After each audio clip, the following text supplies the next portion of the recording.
مرگ است به اون ملتی که در محور یک رقاصه صدها نفر جمع شود.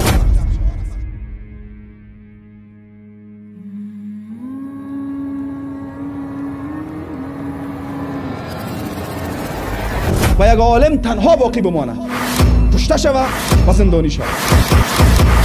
این ملت به والله قسم نجات پیدا نمیکنه تا خود تغییر نتن، تا مسئولیت های اجتماعی خود درک نکنن.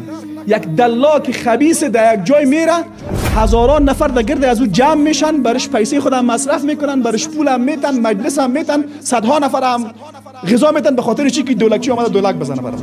یک دزدی که علنی دزد است، یک قاچاقبر، یک مجرم علنی دستگیر میشه، هزاران نفر جمع میشه. چرا فلانی در خانه گرفته؟ اما وقتی یک عالم به خاطر بیان سخن حق زندانی میشه، 2 نفر صدای خود بلند نمیکنه. تعداد زیادی از مردم به خاطر دفاع از مردمان معلوم الحال تا سرحد مرگ ازش دفاع کردن. اما به خاطر علما چی؟ نه تنهایی که حداقل اون از اون دفاع نمیکنی، اون در جایش میگذاری، متهمش میکنی، بر علیهش تبلیغات میکنی. باز توقع هم داریم وضعیت جامعه ما به طرف مثبت پیش بره، نابسامانی های اجتماعی ما از بین بره. تعداد اصحاب پیامبر صلی الله علیه و سلم که تانستن وضعیت دنیا را تغییر بدن، از به اندازه ربع نفوس کابل تنها نمیشد. چی چیزی اونا را این رقم ساخت؟ همین ذهنیت. شما ببینید امروز مسلمان ها چه رقمی هست؟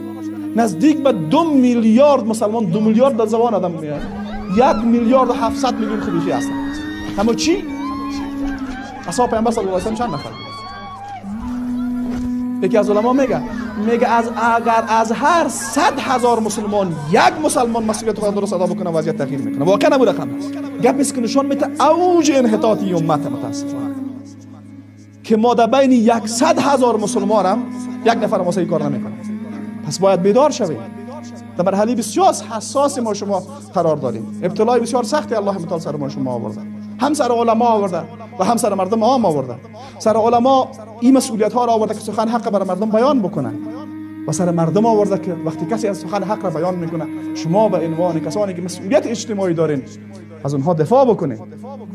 اگر علما در ادای مسئولیت خود کوتاهی میکنن قطعا پیش الله مسئولن.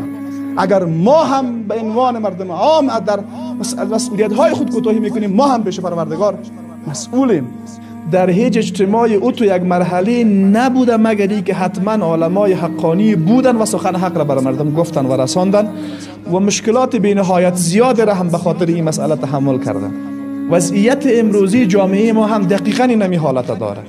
باور بکنین تا جایی که من میفهمم این علمایی را که همه ما شما با اونا آشنا هستیم، بجز جرم دعوت دیگه هیچ جرمی نداره.